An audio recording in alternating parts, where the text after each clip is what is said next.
So I thought I'd have a look at section B of this exam, just because I haven't this is one of my first times going through this exam.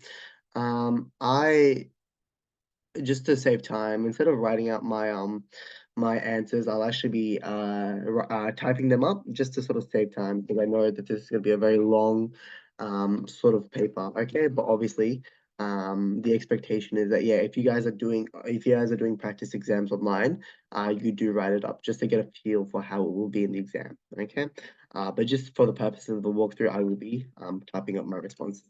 Okay. Thank you. But yeah, let's begin. So soybeans contain all the essential amino acids. What is an essential amino acid? So yeah, an essential amino acid, the way that I remembered it is that it's essential to us. We need it. And that is just because our body does not produce this, right? So an essential amino acid is amino acid that cannot be synthesized um, by the human body and thus must be supplemented in our diet. Okay, pretty good. Um, Yeah, I think for all of these, yeah, one sentence is enough. It's only 1 mark. Cool. Trypsin is an enzyme in the human body that helps to break down proteins. Raw soybean contains a blocker protein that stops this function of trypsin. However, trypsin can help break down the proteins in soybeans that are boiled in water. State what happens to the structure of the blocker protein when soybeans are boiled in water. Explain the molecular changes that occur during this process. Okay, so basically what's happening to the blocker protein is that it's denaturing, all right, when it's exposed to a very, very high temperature. Okay, so its tertiary and secondary structure has sort of been disrupted. Yeah, disrupted, not disrupted, disrupted. All right, so yeah, that's basically what we want to do. And we need to that with 3 marks. All right, so it's not too bad. Okay. So blocker protein, okay, when exposed to the high temperatures um, of the water, right, result in the tertiary, secondary structures of the protein becoming disrupted. Right? So I like to say disrupted as opposed to broken. This sort of I don't like to see. Yeah, broken seems a bit too like yeah, disrupted. Okay. As a result, this causes a conformational change in the um this sort of which causes a conformational change in the shape of in the shape of the 3D shape of the block protein,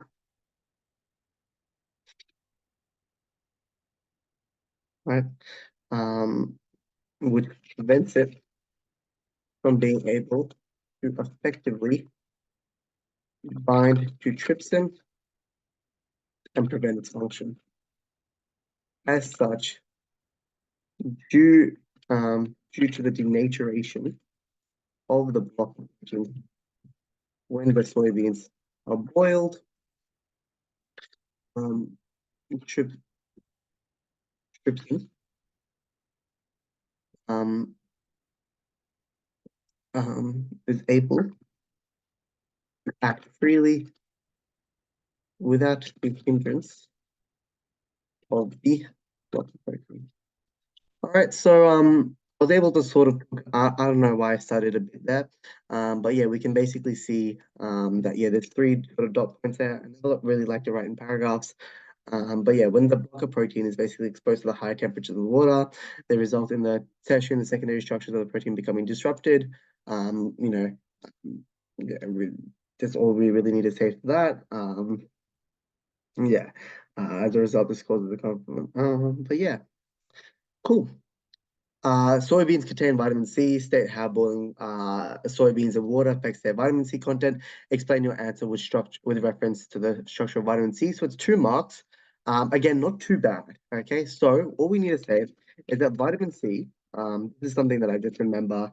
Um, from my studies in chemistry in year 12, well, vitamin C is a very polar molecule, right?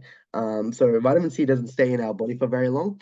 All right, and so what will basically happen is that when we're boiling soybeans in water, the vitamin C, what I believe will happen is that the water will actually extract the vitamin C out of the soybeans, and so therefore boiling soybeans will actually decrease its vitamin C content. So vitamin C is a polar molecule, okay, with numerous hydroxyl groups within it that give it actually no, I'll sort of say vitamin C is a polar molecule due to its high number of hydroxyl groups within the molecule, right?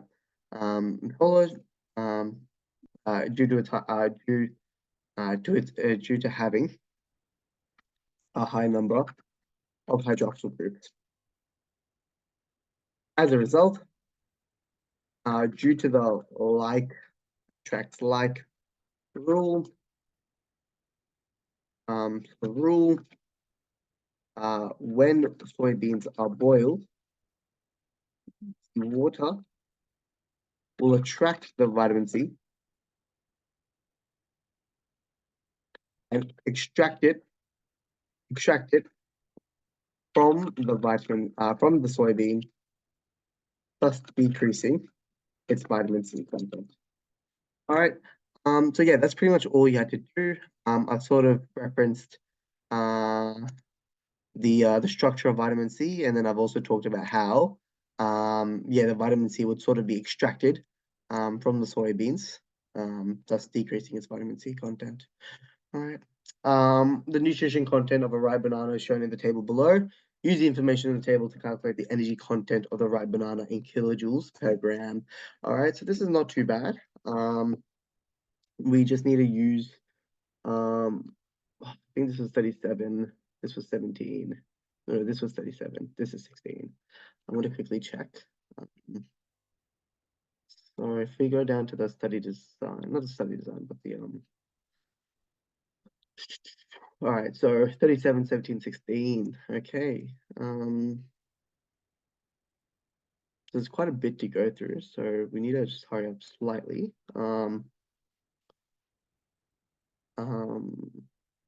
But basically, it says total carbohydrates. Hopefully, this does not include, the fiber and stuff. Okay, I'm gonna use a prettier color, not black, but like, um, uh, yeah, black is good. All right, so 16, 37, and 17. Okay. And then basically all we have to do is it says use the information in the table to calculate the energy content of the ripe banana in kilojoules per gram. So what I might do is because this is kilojoules per gram, but this is per 100 grams of banana, I might just go 22.8 times 16 and then just divide it by 100 in the very end. So it's not too bad. So you go 22.8 times 16 plus 0.3 times 37 plus 1.1 times 17. And that's because that's 100 grams of banana, you just want to divide it by 100. Okay. And I think that's pretty much it. Okay. Not too much to that.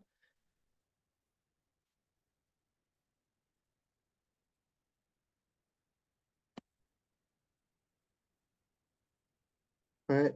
I don't think we need to show this level of detail, but I may as well, just because I'm here.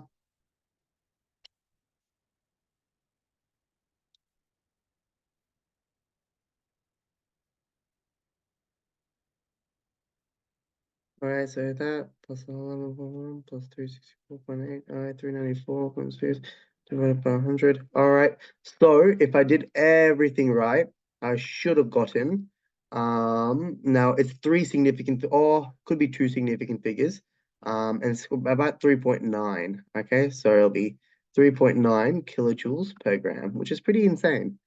Pretty good, pretty good.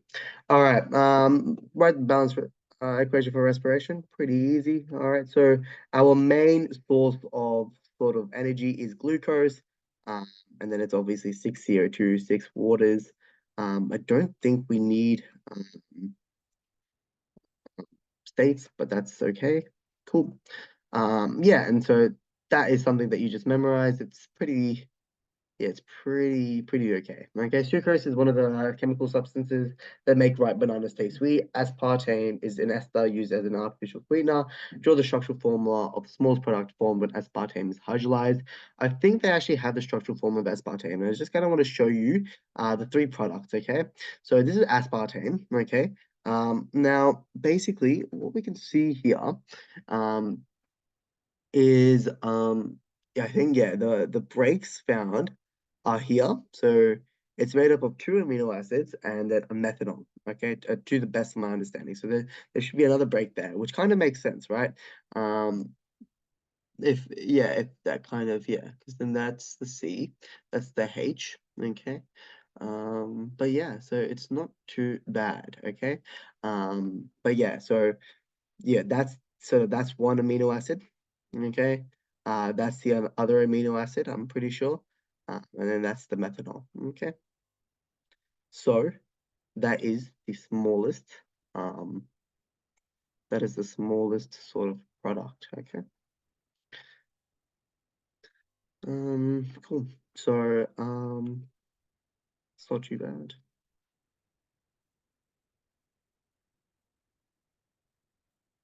Okay,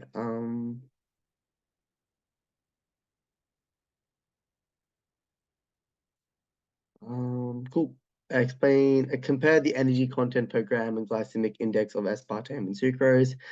Explain any differences. So, energy content per gram. So the energy content, so sucrose, right, and aspartame, they actually have the same, actually possess the same energy content per gram. However,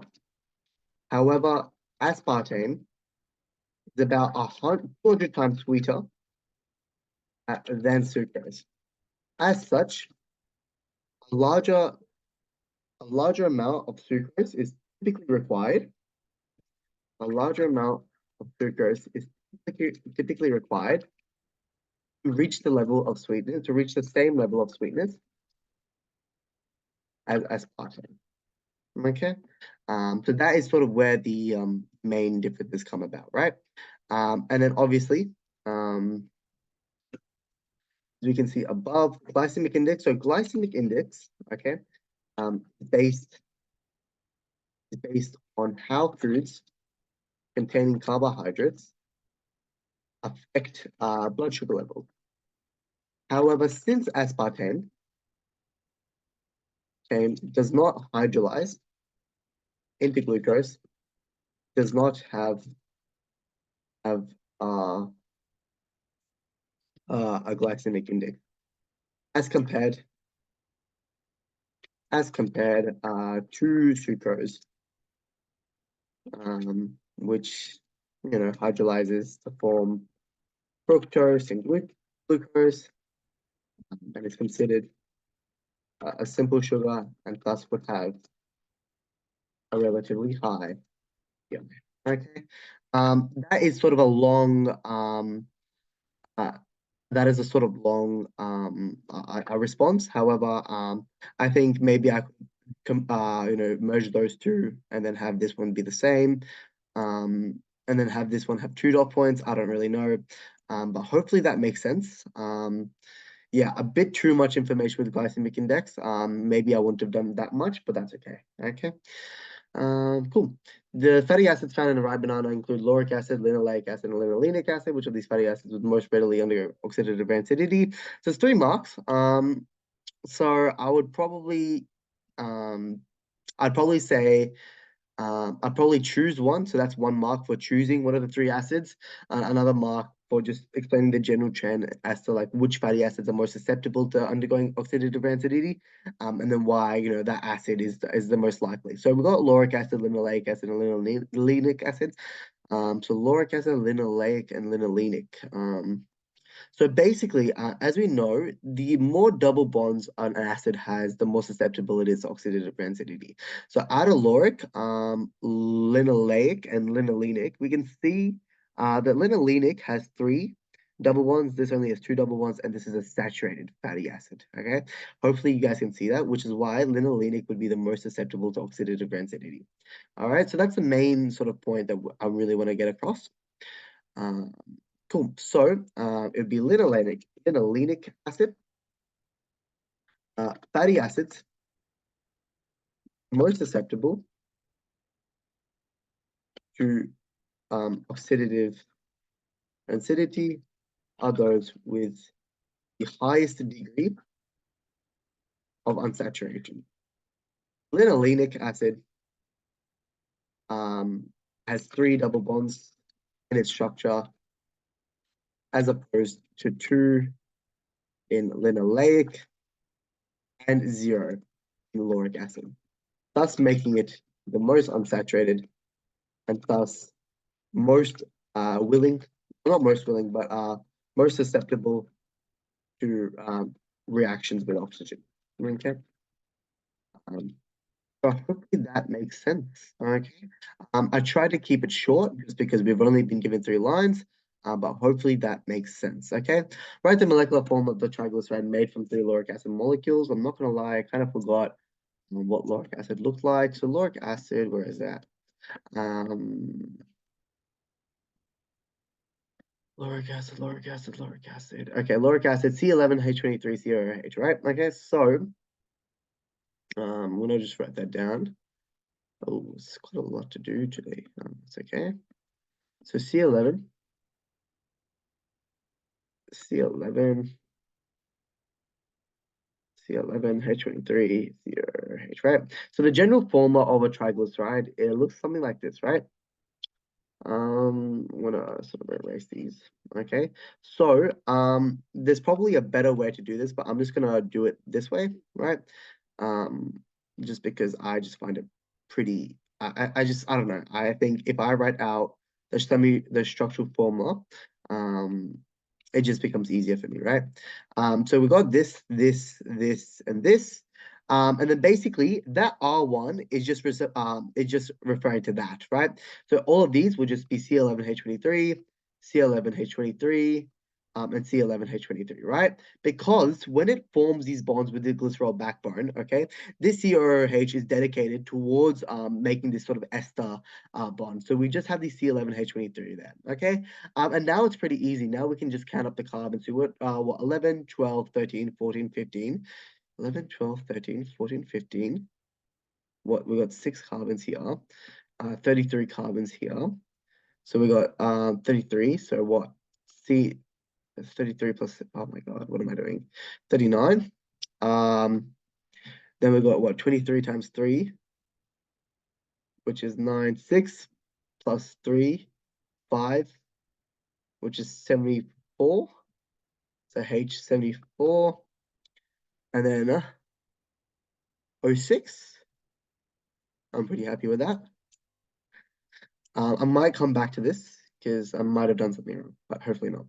Bananas contain vitamin B3, which is used in the human body to form the coenzyme NADH. Okay, so here, all I want you guys to talk about is the chemical and physical interactions. Okay, so first I'll talk about chemicals. So coenzymes bind to the active site and augment, basically, yeah, bind and thus augment the active site, make the overall shape more complementary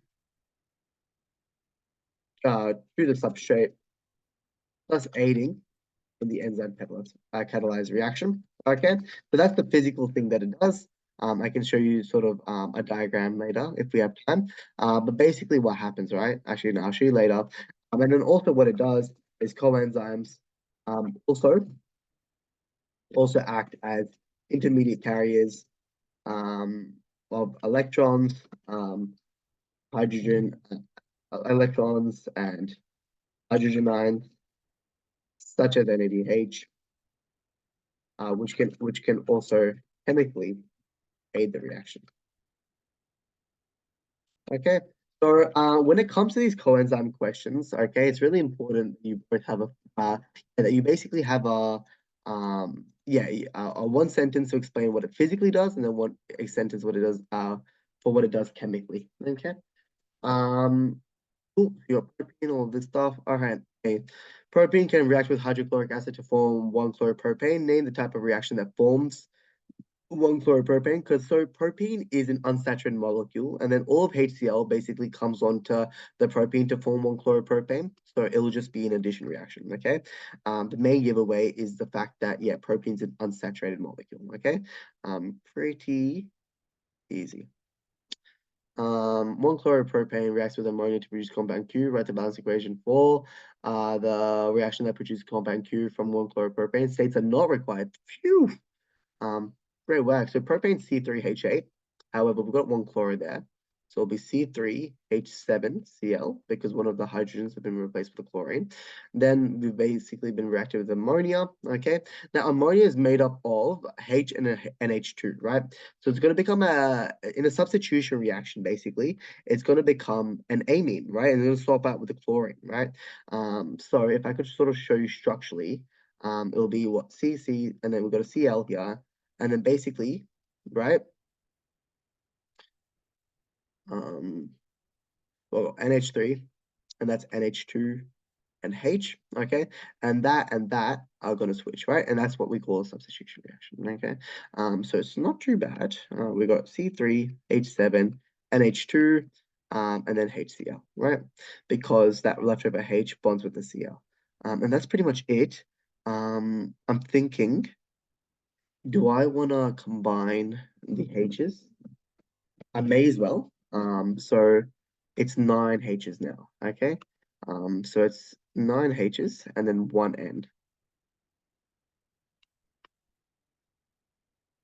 Does that make sense? All right. Just because, if I've given everything in molecular form, I may as well. And then I might quickly check if everything's in order. Yep, Cl, and C3 there. Write the IUPAC name of compound Q in the box provided in the diagram above. Yes, a big mistake that sometimes students can make. I'm not saying that, students do make this. I'm just saying hypothetically, I could have also made this, is that they write the structural formula, right? It's very important that you only write what they ask of you, okay? So that is very, very important, okay? We can see here, so will basically be this, right? So it will just be propane, all right? And then the amine group is on the first carbon, so it'll be propane 1-amine, if I'm not confused. Okay. Sorry about that. The handwriting. Calculate the percentage economy for this reaction. All right. Okay. So the main so the main the main desired product is C3H9N. And so what I might do, instead of finding the molar mass of this and this, I want you guys to understand that the molar mass of the reactants is equal to the molar mass of the products, right? So what I might do is for the molar mass, or for the atom economy, I might go C3H9 over molar mass of C3H9N plus molar mass of HCl, okay, times 100, okay? So that'll be slightly easier. So that will be 36 plus, so what? 36 plus 9 plus 14, if I'm not mistaken. Yep. And that'll be over 36 plus 9 plus 14 plus 1 plus 35.5 times 100. All right. And then you have your answer. Okay. So yeah, there's 1 mark for here, 1 mark for this, and then the third mark is obviously for the answer, which I hope I can get. 36 plus 9 plus 14. I'm also using my phone calculator, which is not ideal. But yep, it happens. And then be 59 plus 1 plus 35.5, so it'll be 95.5. I am rushing this slightly, so there is a chance I get this wrong, but hopefully not. And it'll be 61.78%. I want to see. Yeah, when they don't really give you, I might just go to one decimal place, okay? 61.8%, 3 significant things. Compound R can be formed from 1-chloropropane. Draw the structural formula of compound R. So compound R can be formed from compound from 1-chloropropane. Draw the structural formula.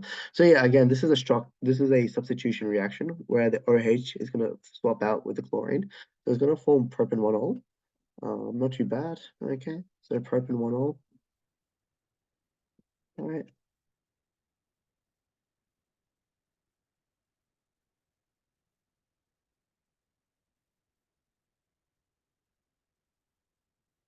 all right.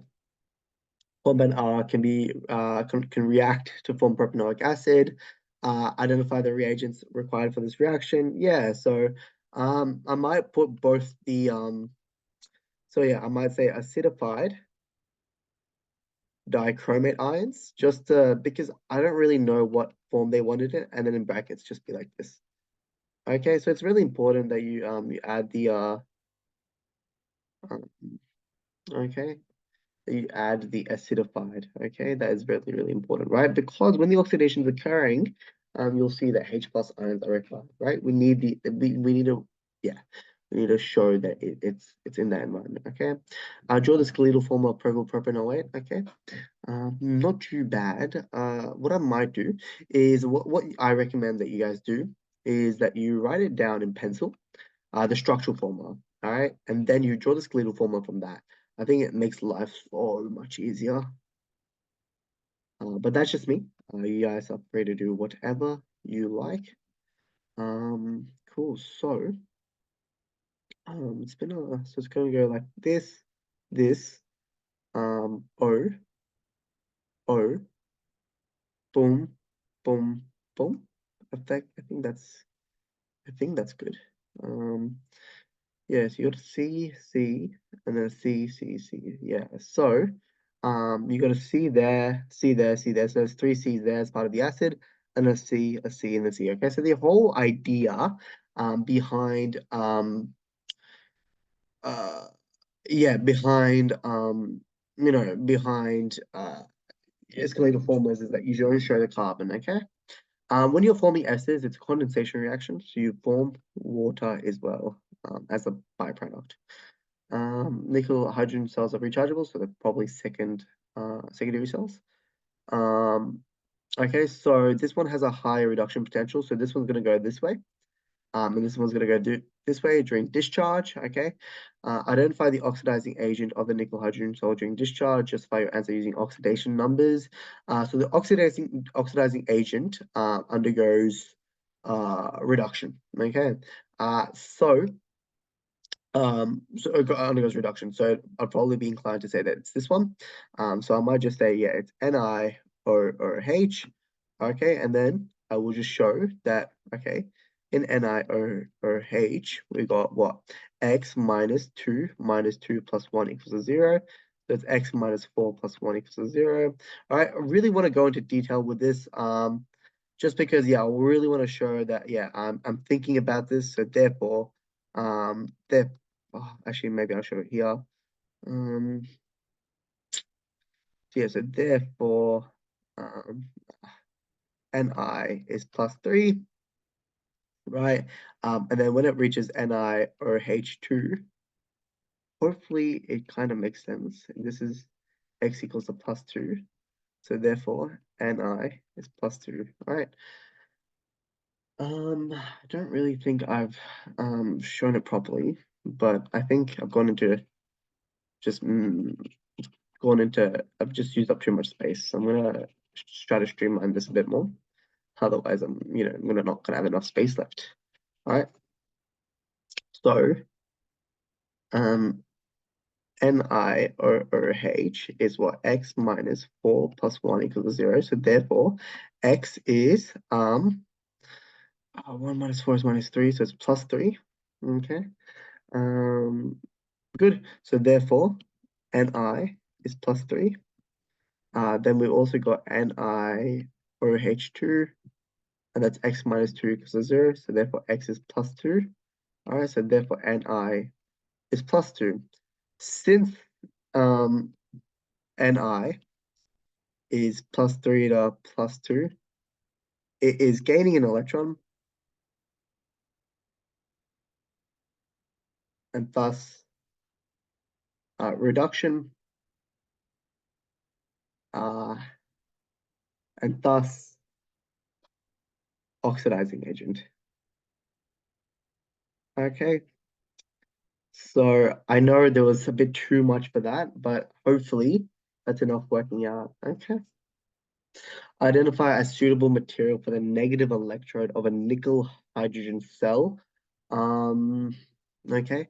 So yeah, here it's not too deep. Okay, obviously we're using gases, right? So yeah, it could be really anything.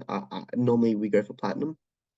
All right, all right. Just anything that can sort of conduct electricity is inert, right? Things like that. But the overall discharge recharge reaction for the nickel hydrogen cell, I don't know how to show 2 marks. But yeah, normally what I like to do is I like to write up the discharge reaction first and then just flip it. It becomes very easy. I can see that this is 1 electron, this is 2 electrons. So I'm going to put a 2 here on everything. I'm going to flip it. And so it'll be, well, these will cancel. So you don't need to really worry about that. This will cancel as well. So you're really left with only H2, and these will cancel as well, right? So you're really only left with H2 that's getting added, which is pretty interesting. So what you have two Ni, so your discharge will be 2NiOOH plus H2 to give 2NiOH2, right? Let me just check that. That's I don't think that's right. No, that's right. Um, cool. So that's fine. Okay, but now it's asking for the recharge. So it'll just be the opposite way, right? Um, because it's only asked us to write and not explain any of our reasons as to why we're doing a certain thing, um, it's not really important for us to, okay? Um, solid, solid, gas. Okay, so solid, gas. Cool. Um, state the okay, so this is very interesting. When we're recharging, it can't be the one, so it can't be, so what is it, 0.52 minus 0.83, right? Which is 1.35. Um, Now it can't actually be 1.35, it needs to be greater than 1.35, okay? So it has to be greater than 1.35. And that is a mistake that a lot of people do. State how the operation of the nickel hydrogen cell changes. So its recharge cycle, it's pretty interesting, but I guess its ability to recharge decreases. Um, Recharge decreases. Um, uh, Ability to recharge decreases due to perhaps a decrease in the efficiency of the main reaction and reaction or the corrosion of materials. Um, I don't know. I think that's the best explanation I can sort of give for that. Um, but yeah, I think that's sort of the best explanation I can give for that right now. However, yeah, something definitely I might come back to that because I do feel like I could add a bit more to that. Um, cool. I might just quickly erase this stuff. Okay. Explain how oxygen can be produced in the nickel hydrogen cell, include the relevant half equation. Yeah, so I already have a feeling that so talking about oxygen, so it's probably to do with like a water equation that's oxidizing, and it's gonna be the I don't know. Okay. We'll sort of just see, right? So I want to look at the equations that I think I know what it is. So if you guys look at here, in the yeah, so here, so you can see that this equation, right? Um, Obviously we've established that water is present, but we can see that yeah, water can sort of oxidize and has a high standard reduction potential. Oh no, but if it's higher, it means that it want to go this way. So that's actually not possible. That's actually not possible. So we need to look at something else. Maybe something like this, right? So because we are looking at, I'm sorry about this, guys. I need to start. Um, yeah, I don't really. I want to switch to like dark blue. But yeah, we're looking at something between 0.52 and minus 0.83, right? I'll sort of explain what I mean in just one second. So 0.52, so somewhere here and sort of at here, right? Mm. So what we can see is that if we have hydroxide ions present, that can sort of oxidize to produce oxygen. Okay. That is sort of the best explanation I can give for that at the moment. But it doesn't make any sense because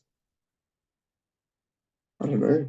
I think yeah, I think that's the best explanation, right? So basically what's happening, right, is it's plus 0.4.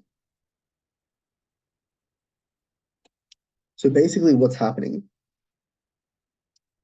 yeah, so basically what's happening is they're basically saying, right, it's that given the right circumstances, say for example, because O2 plus 2H2O plus 4E minus to give was a 4OH minus, that has a E naught of 0.4 volts. So what I think they're saying is that instead of this, oxidizing somehow, this oxidizes instead to produce oxygen.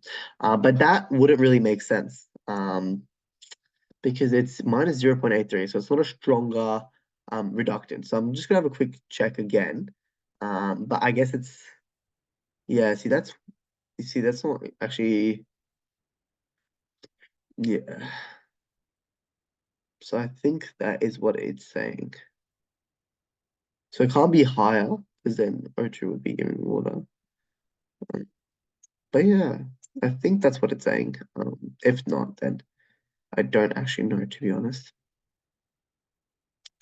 So explain how oxygen could be produced. So okay, I'm gonna have a go at this. So yeah, oxygen could technically be produced um due to the oxidation,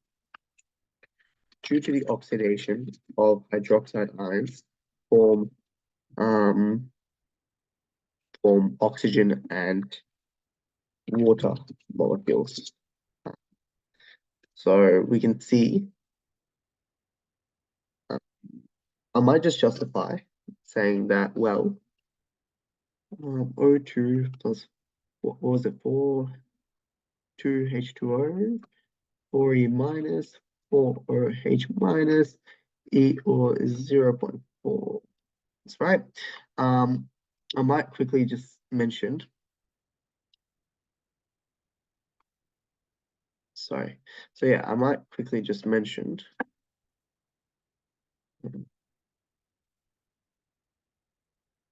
um,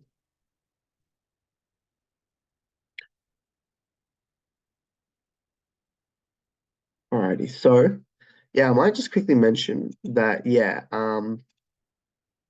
it only has, however, due to the standard reduction potential only being 0.4, the hydroxide ion um, is likely, it is likely that the other equation will take precedence, thus reduction of oxygen is less likely, however, still possible. Something like that, right? That's what I feel it is, but I do think it might be wrong.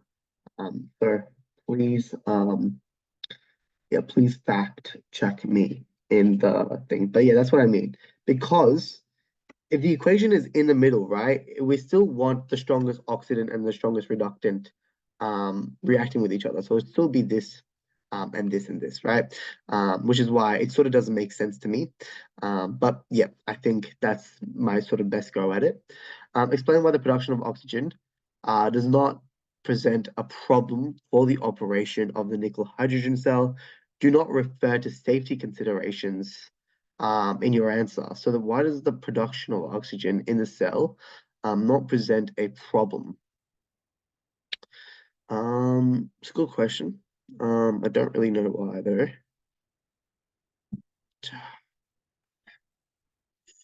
Why does it not present? Perhaps because um hydroxide ions.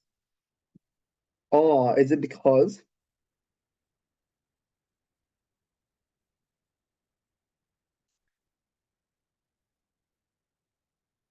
originally in the oxidation equation, the hydroxide ions and water are gonna go give water, but we can see that alongside the production of oxygen, water is also being produced. Maybe something like that. Um, so it told us not to refer to safety considerations. I think that's the best shot I can give at it. However, it is a pretty hard question. It is quite embarrassing if I get this wrong, but I think that's what it is. The fact that yeah, water is also being produced here. All right, so alongside the production of oxygen, water is also being produced, which is what was being produced, which is what was being produced in the original oxidation equation anyway. As such, it does not bring that much change to the cell's functionality. Um, it does not bring that much change to the cell's functionality. And you know, and the same types of materials are being produced with perhaps where very with perhaps a varying quantity. I am sort of what we call waffling. However, hopefully that is acceptable. Write the expression for the equilibrium constant above. So pretty easy. N2O4. Um,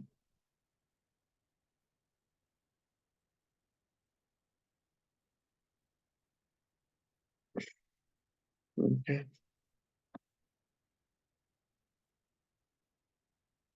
0.25 moles of NO2 is placed into an evacuated and sealed container with a volume of 4.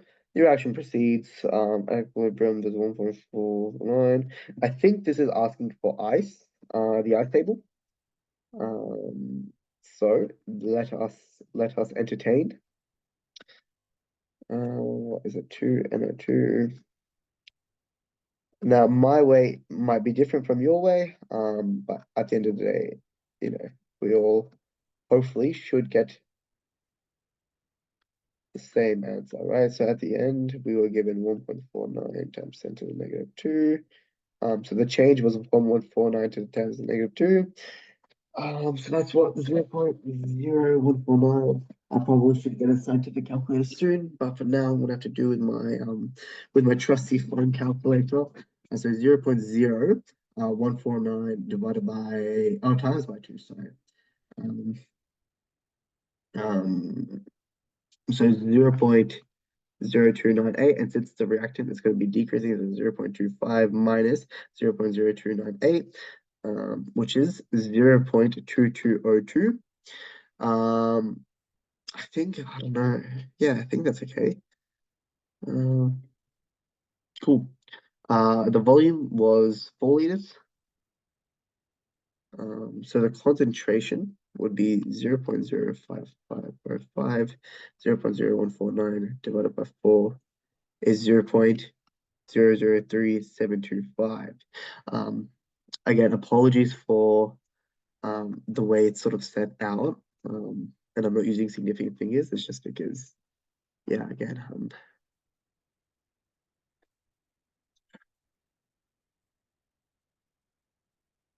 um,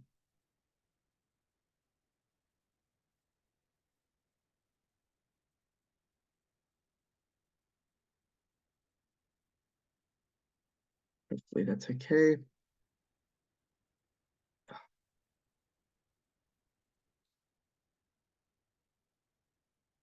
I don't think I can do this.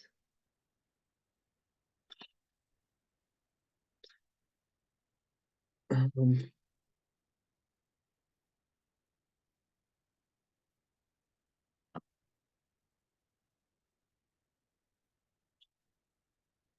Sorry, guys.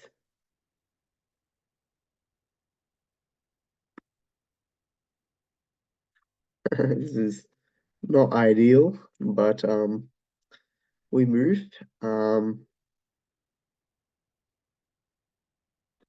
Yeah, so I think I got 1.23. However, I do have a lot of suspicions just because of all these decimal places. I might have missed one, so it might be 12 or 0.12. Um, I will let you guys know in the comments if I've gotten this wrong. Okay. Cool. So it's an exothermic reactions, 202 to N2O4. Um, okay. Double arrow. At equilibrium, at T1, additional NO2 is added into the container.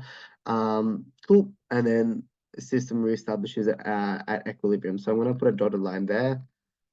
Basically, what's going to happen is NO2 is going to go up, and then it's not going to do something like that, okay? Because what LCB says is that it only partially opposes that change, right? So it's going to go up. It's going to have a bit of an initial sort of increase in spike, and it's only going to go down just a little bit, okay?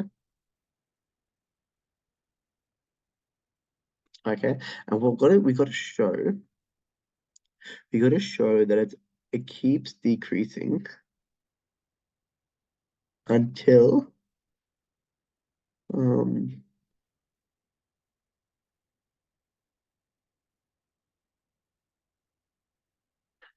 oh, it's not the best thing I've ever driven, but I guess you guys get the point. I think, yeah, I think it's like sort of, yeah, maybe something like that. All right, something like that is fine. Um, but yeah, that's okay. Cool.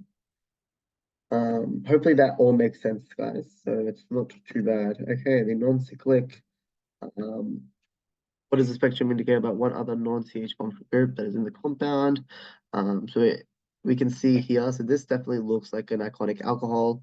Not an iconic alcohol, sorry, but like it's a very easily identifiable, right? Because it sort of has that, I guess it looks like two legs, right? And this is the CH. And then we can see sort of that broad, but somewhat broad, but strong peak for OH, right? It includes a chlorofunctional group. That they would have given some indication about that in the fingerprint region. But what does the spectrum indicate about one other non-CH functional group? Yeah, so the presence of a hydroxyl group. This is due to the broad, to the somewhat broad, strong peak at around 400 millimolar that indicates a hydroxyl group part of an alcohol. Alcohol, not acid. All right, cool.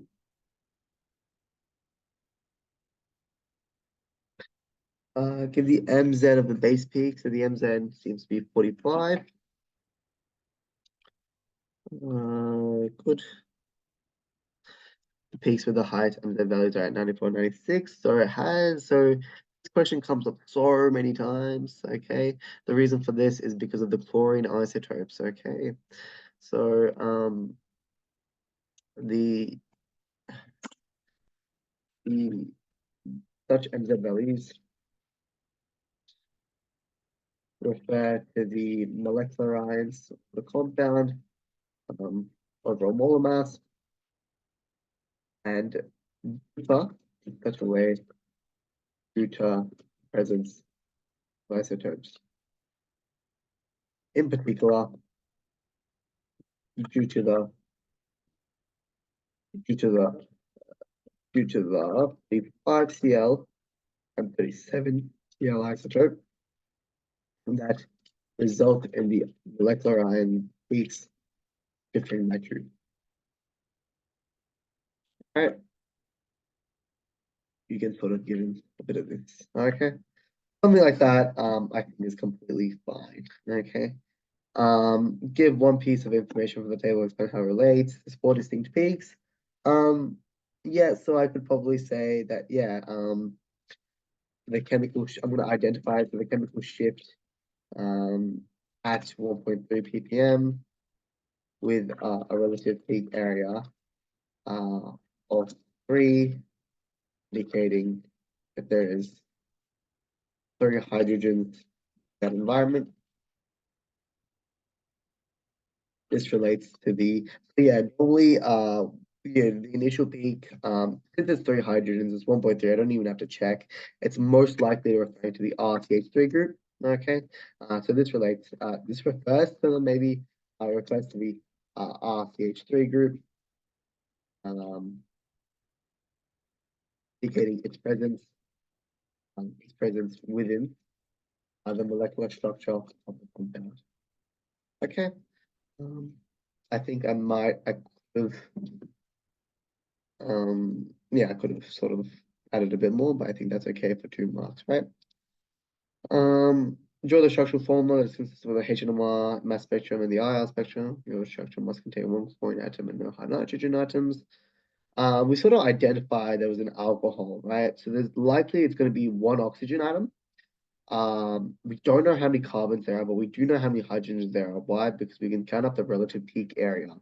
Okay, and then what we can do is we can find the molar mass of the compound because it's going to be 94, right? If we take the molar mass of chlorine to be 35. So far, what we have is actually not too bad, right? But all we have is we have got CX, H34567, so H7, OCl. Okay, and now we know that the molar mass is 34 if we take it to be 35 Cl, right? If that makes sense, right? 94. Okay, so all we have to do is we go 94 minus 35 minus 16 minus 7. So I have to get my trusty phone calculator out. So it's 94 minus 35 minus 16 minus 7, and you get 36. And then it's just 36 divided by 12, which is 30. Okay, so therefore it means that there's 3 carbons here. Okay, so hopefully that makes sense. Now obviously I wouldn't really, if I were to do rough working, I would do it somewhere else. Okay, but basically we have C3H7OCl. We know it's an alcohol. And then we know that there's a CH3 group, right? So it'll be this, something like that, right? That's probably what it's starting off with. All right. Now we can have a look at the other groups. We've got 3.2 with a relative peak area of 1. Cool. So I'm gonna share my screen just with the data book as well, or maybe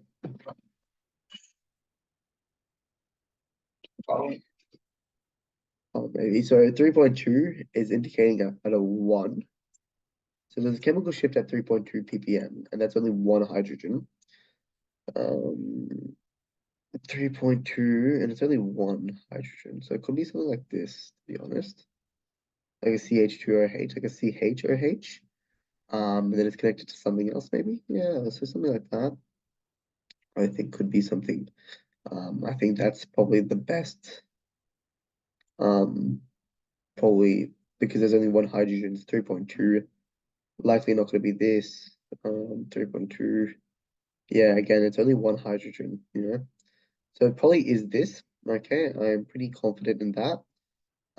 So what I'm thinking is that it looks something like, so we definitely have a CHOH there.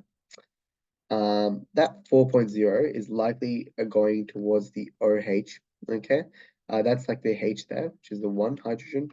Here it's probably going to be CHOH, something like that, which means that this is probably going to be something to do with chlorine or something, I think.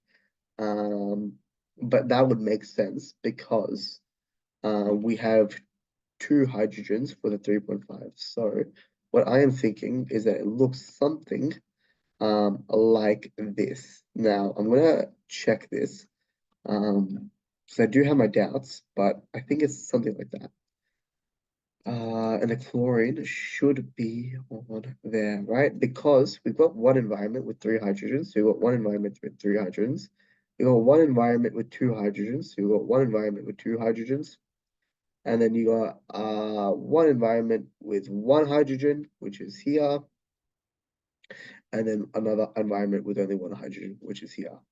Uh, so that is what I think it is. However, yeah, I did rush that slightly. I'm gonna come back to this actually. Please let me come back to this. I am just hoping. Yeah, well, we're pretty much done. Oh no, we got the long question. The end, okay. It's not too bad, but not a whole lot to go. Should be okay. But yeah, I think that's what it looks like. Without using your answers to part A and C, okay, so we can use B, I guess. Explain two ways in which your structure in part D is consistent with the spectrum information given above.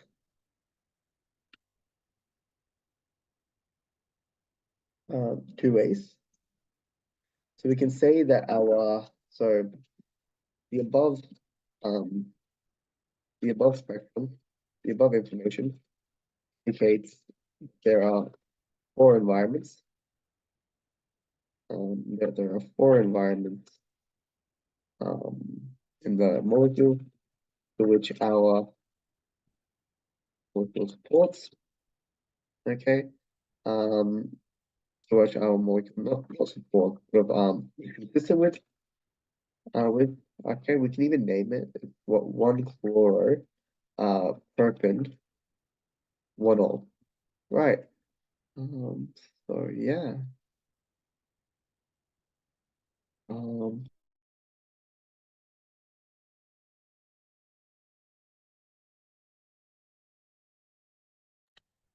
oh, I'm so sorry, guys. I forgot to share my screen. Apologies for that. Hopefully you guys didn't miss out on too much. But yeah, this is basically what I'm saying is the structure of my of the molecule. Okay. So sorry about that. It's a technical difficulty. If you want, I can sort of re-upload a video in which I specifically talk about this question. But basically, yeah, I sort of talk about it a bit later. All right, but yeah, it's asking for two pieces of information. I might also talk about um, um, sort of maybe um, maybe I might talk about the chemical shift at 3.5, okay, or maybe at 3.2. Um, the chemical shift at 3.2 indicates that there is an environment which is similar to R3, C, H, or H, and thus in our molecule, the chlorine has substituted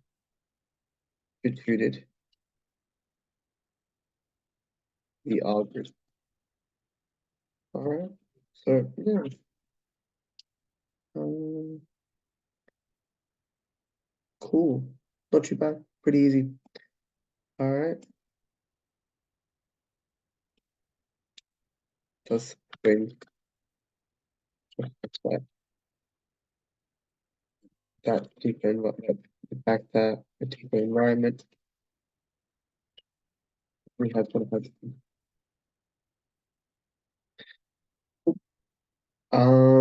lithium hydroxide is used in a range of industries.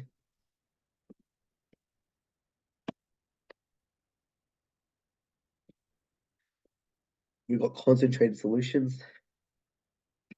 Um,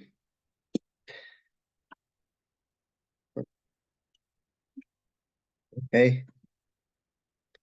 I don't know why I repeated myself. But yeah, so what we can see here is, yeah, so this is something, I love electrolysis, to be honest. It's one of my favorite topics just because it can get pretty difficult. But the polarity of the cathode would definitely be negative. Because remember, in electrolysis, it's switched. State one function of the membrane in the briny water electrolytic cell. Yeah, so it's basically to prevent, all right, the products of the electrolysis reaction to prevent the products from spontaneously reacting with each other. Okay, so it's to prevent the products from spontaneously reacting with each other, right? Um, which is so fair, okay? Because if you think about it, electrolysis is to do with, I guess, you know, molecules that go from here to here, right? So we're producing this and this, but guess what? These products can go through a spontaneous and it's sometimes exothermic reaction, which is not ideal. Um, so chlorine gas is produced at the anode. So the reason why chlorine gas is produced at the anode is because it's concentrated. So suddenly it becomes a stronger reductant than water to the best of my ability. But yeah, basically concentrated LiCl is being electrolyzed. But what you'll find is that yeah, lithium is such a weak lithium ions, I should say, is a very weak oxidant, right? So it was found about here. So even though it's concentrated, it's not going to do much. So this is still going to reduce. It's going to produce hydrogen gas and hydroxide ions. Okay, because yeah, even if it's oxygen, the only way that lithium ions reduce if the electrolyte is anhydrous, right, or molten. So yeah, the only reason why chloride ions are able to sort of oxidize is because it's quite close in proximity to water. So if it's concentrated, somehow its ability to sort of oxidize decreases. Okay, um, that is my best sort of yeah best explanation for that. Okay, so it should be hydrogen gas. Okay, hydrogen gas. Explain how the operation of the cell would change if the graphite anode was replaced with a zinc anode. So the graphite anode was replaced with zinc anode. So it's a beautiful question, comes up a lot. What I want to do in this situation is because it's LiCl, I want to basically highlight everything that in our is in our sort of question, and that'll sort of help us with this question. Okay, so you got LiCl. Um, ooh, okay, so we got Li, and then we've also got water, which a lot of people forget about. So you got Li, yeah. I'm gonna rub this out if that's okay. So you got Li, you got Cl, you got water, and then you also got zinc. Where's zinc at?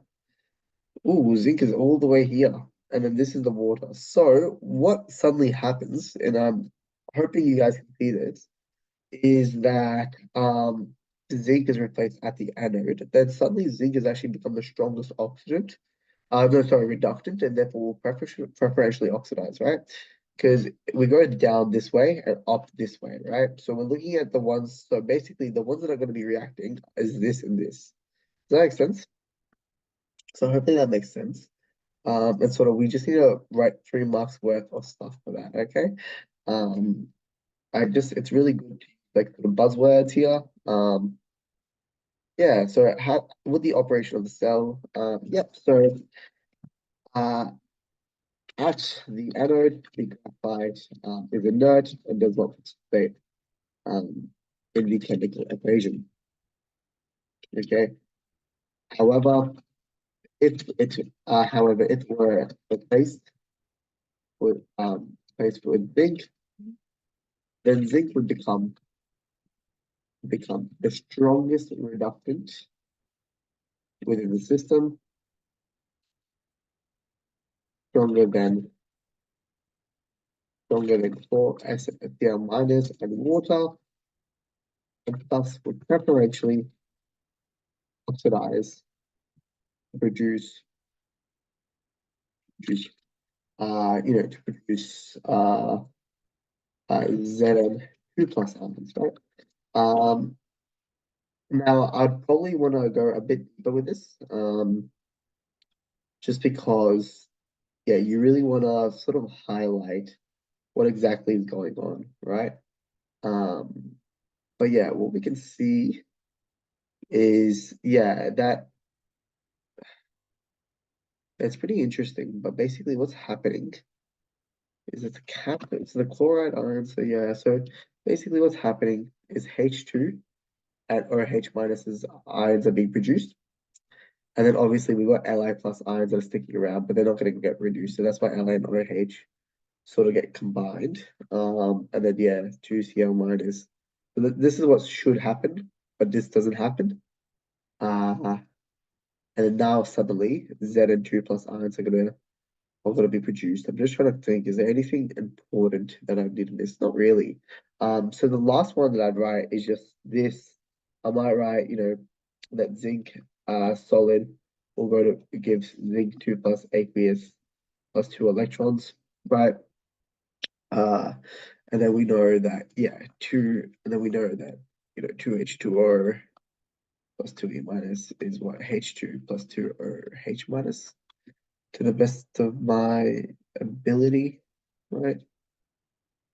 Yep, so that's what that is. So I might give the overall as well, just because I feel like it. Okay, cool. Let's calculate the time required to produce 0.5 grams of fluorine in the briny water. So it's 2Cl minus Cl2 plus 2E minus 0.5 grams. 3 marks, okay. So yeah, you got Cl2 is 0.5 over 71.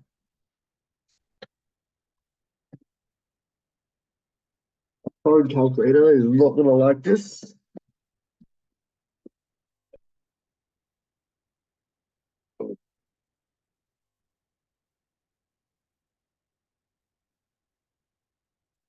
It's gonna be 0.007 moles. And is that times by 2, 0.014. And then that times 960,500,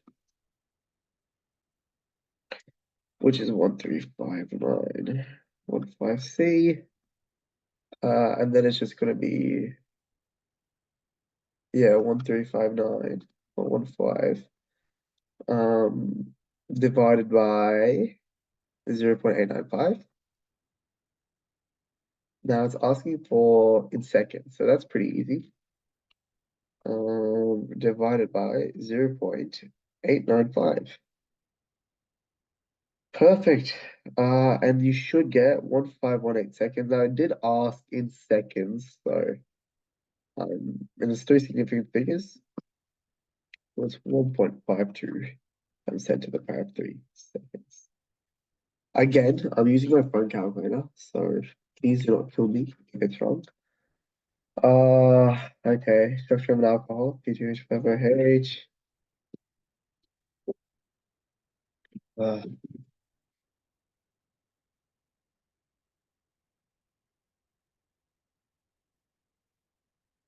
okay. Alrighty, let's do this. Let's do this. Let's do this. Alrighty. Um. Okay. So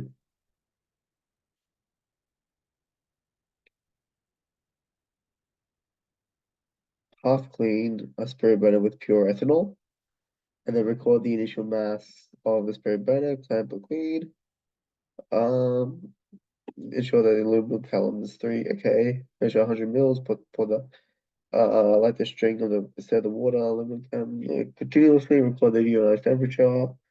When the temperature is increased by 50 degrees, it continues stirring the water until the temperature record the highest temperature reached by the 100 ml deionized water when spread by yeah, so it's basically saying, well, how much mass is required, right, for it to reach the same amount or to increase by the same amount. So it's not too bad.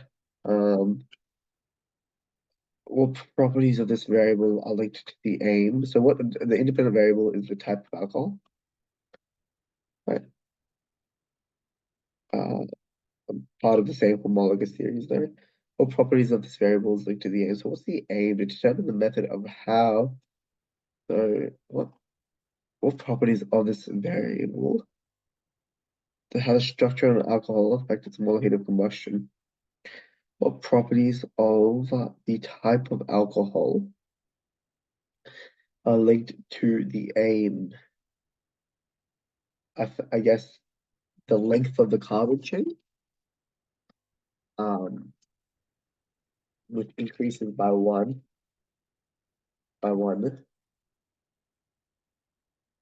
each from ethanol to butanol. I think that is what it's talking about. One carbon.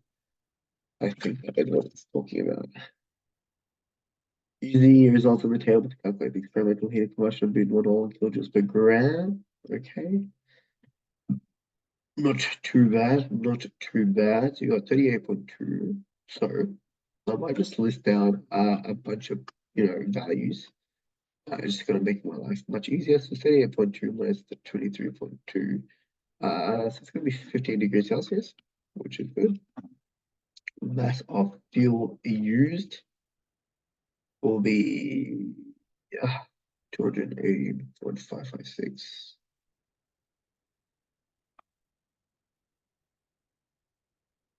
Minus 218.173.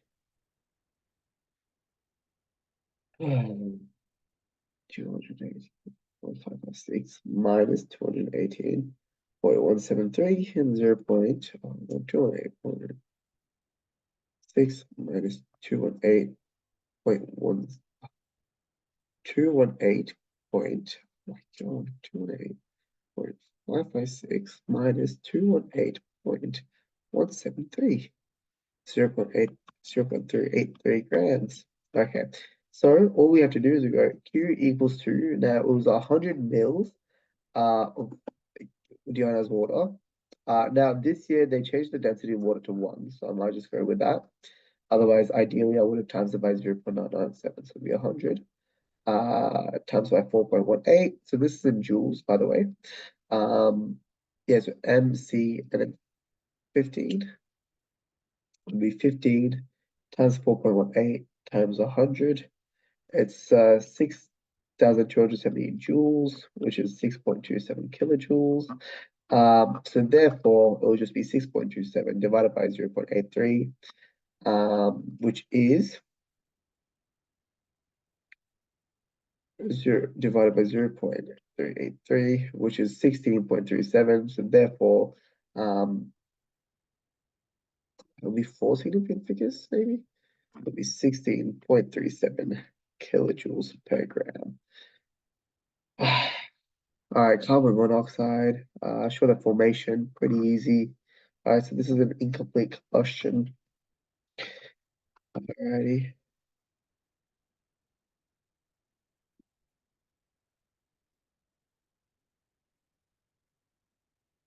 4 carbons, it's 10, so 5, 4, 9, 4 there. Explain why CO inhalation, refer to the chemical concepts. Yeah, so probably this is talking about like the hemoglobin stuff, okay? Uh, so carbon monoxide inhalation can result in poisoning. CO is the affinity of hemoglobin to CO as opposed to oxygen is greater, and thus low amounts of CO can have detrimental effects on the delivery of oxygen. This is because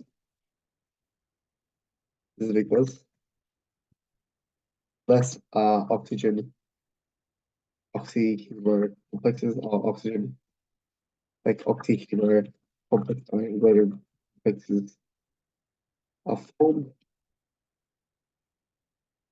Actually, I'm just trying to succinctly express it in marks as opposed to oxygen is greater, as opposed to oxygen is greater. and therefore impacts the ability of oxygen hemoglobin complexes to be formed. As such, the delivery of oxygen throughout the body severely impacted. All right, and because it's saying chemical concepts, the affinity is it greater? I might just say high K value. Okay, um, and then that should sort of yeah. Um, so identify one way of inhaling CO2, perform the experiment. Okay, so that's the best way to sort of minimize the danger of inhaling carbon monoxide. Heat loss from the system causes experimental errors. Identify one other possible source of experimental error in this experiment. Explain how the error identified in part EI could affect the accuracy of the experiment.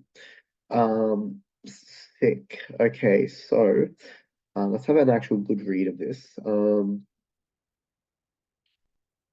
the water continuously. Uh,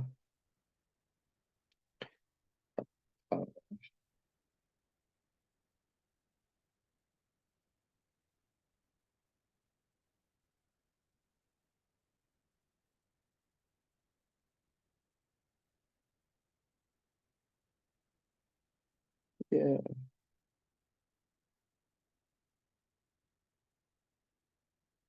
I think the fact that this thing is half filled is a bit of an issue. Uh, yeah, so we need to make sure that we're having an accurate amount of alcohol being poured. Okay, so half um an accurate amount of alcohol is not poured. But then it doesn't really impact it because then we still have the same amount of mass being. So it's not actually the worst thing in the world. However, I don't really know. You just fact.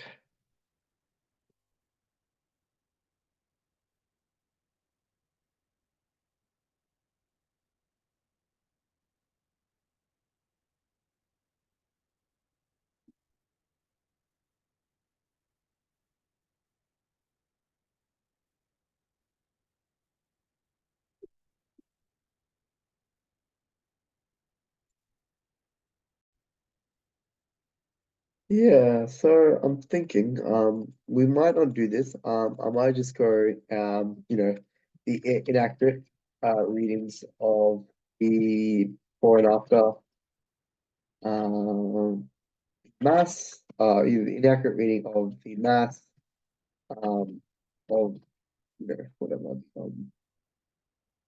the spirit burner and fuel. Okay, so the inaccurate readings of the mass of the spirit burner and the fuel, all due to the improper calibration of the scale of the electronic balance, right? Of the electronic balance.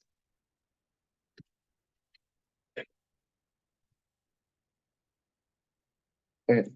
Explain how the error identified in part EI can affect the accuracy of the measurements made in the experiment. Yeah, so this is a systematic error.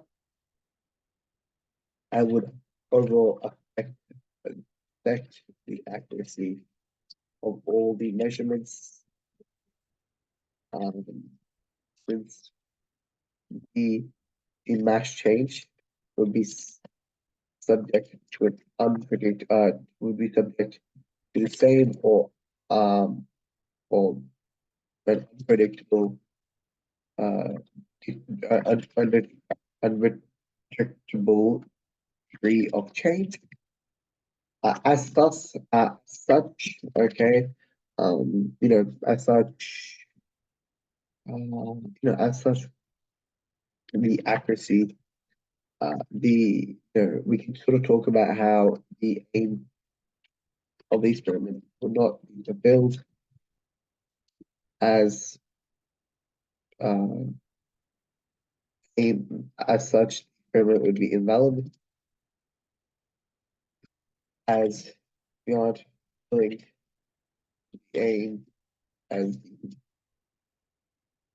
the masses of the fuels are incorrect and thus unreliable. Something like that, I think is perfect. Okay. Will he ethanol propanol? Okay, so a very valid conclusion. What this is 700. 700. Uh, so this is boom, boom, boom, boom. I don't know. I was like 2000 divided by 5 is like 400. So this would be 760 or something. 200 divided by 5, which is 40. 760. This is divided by 20, so it'd be 980. And then this one, 4080. Okay. So yeah, we can say that we're at a valid conclusion. So yeah, so we can say something like uh as the length of the alcohol increases, the molecule of combustion also increases as depicted by the graph, which shows increase from the initial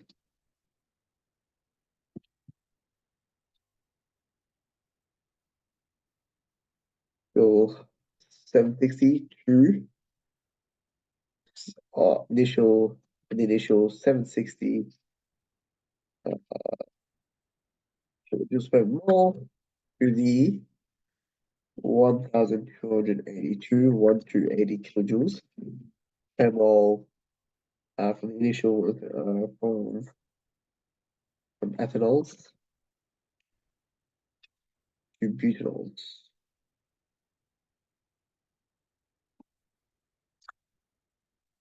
A showing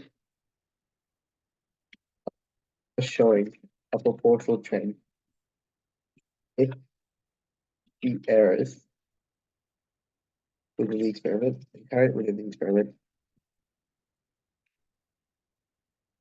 are ignored. Okay. All right. Evaluate the benefits of using biofuels instead of fossil fuels in terms of greenhouse gas emissions. Okay.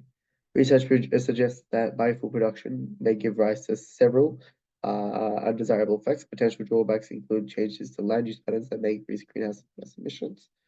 Evaluate the benefit of using biofuels instead of fossil fuels in terms of greenhouse gas emissions. So evaluate the benefits. Because it's saying evaluate. Uh, okay, this is a very interesting question. I really like this question. Okay, very nice, very nice, very interesting. All right, so since it's saying evaluate, I might go like three benefits, two disadvantages. Okay, but yeah, let's go to the obvious ones. So biofuels. Uh, so biofuels are derived from plant matter. Plant matter during the cultivation of the plant matter of the plants. The plants absorb the same amount of CO2 that the fuel later releases during its use in a process known as photosynthesis. And thus, it results with biofuels being considered carbon neutral. Mean carbon neutral as they technically result in a net increase of CO2. Um, uh, as a direct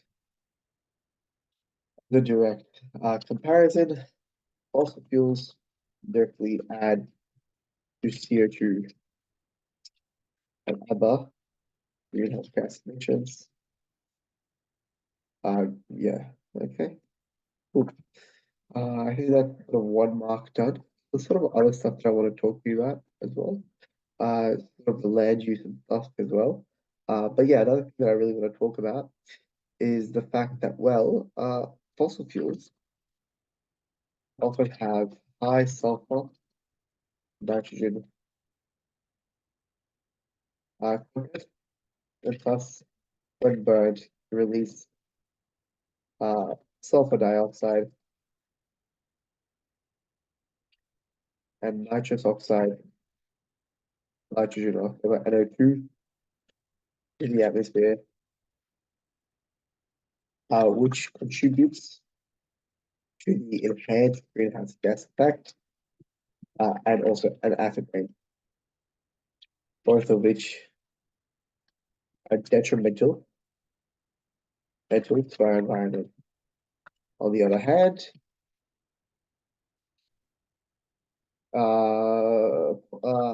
biofuels tend to be somewhat cleaner and don't release such harmful greenhouse gases. Okay. Another thing I want to talk to you about is like land. Okay. So, uh, you know, uh, during during the formation of the plant, during the production of the biofuels, however, large amounts of water might be used alongside copious amounts of fertilizers, which release which release large amounts of nitrogen-based greenhouse gases into the atmosphere. Okay. Uh, Now I know I'm writing a lot, but yeah, you guys can sort of just pick and choose, right? So during the production of biofuels, however, large amounts of water may be used alongside copious amounts of fertilizers, which release large amounts of nitrogen-based greenhouse gases into the atmosphere, uh, which nitrogen-based gases into the atmosphere. Okay. Yeah, and this is alongside using arable land for fuel instead of food crops. Okay. However, also the usage of fossil fuels results in sort of the mining of fuels, sourcing, uh,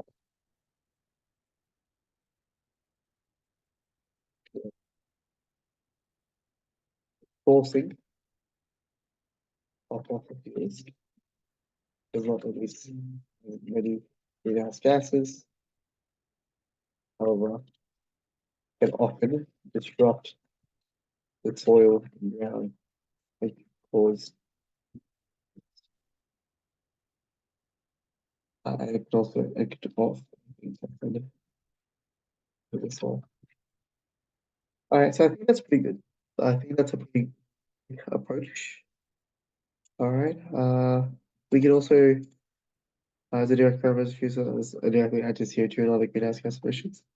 Yeah, so there's enough there. Fossil fuels can blend really do the most common are B20, B100 is typically used as a blend stock to produce low percentage blends and is rarely used as a transportation fuel. So yeah, basically the reason why B100 is because it's too viscous. B100. So yeah, biodiesel, okay, is a B100, I guess biodiesel is a fatty acid methyl ester. Is a polar and plus is a polar molecule. Uh, and is very prone to a lot of things, okay? As a fatty acid and methyl ester, and thus is a polar molecule, okay? Due to the presence of the ester control group within biodiesel, uh, the overall the overall intermolecular forces of biodiesel, but are very strong, thus leading to a very viscous, viscous fuel. Why it often used at a low concentration. E100 is not feasible as it is likely to clog up fuel lines, especially in colder temperatures. Right? One thing. I think another thing is that biodiesel is hydrophobic. I think that's how you say it. The hydrophobic or something. Hygroscopic. I think that's what it is. Transporter. And uh, uh, fuel that has a biodiesel hydrographic due to its polar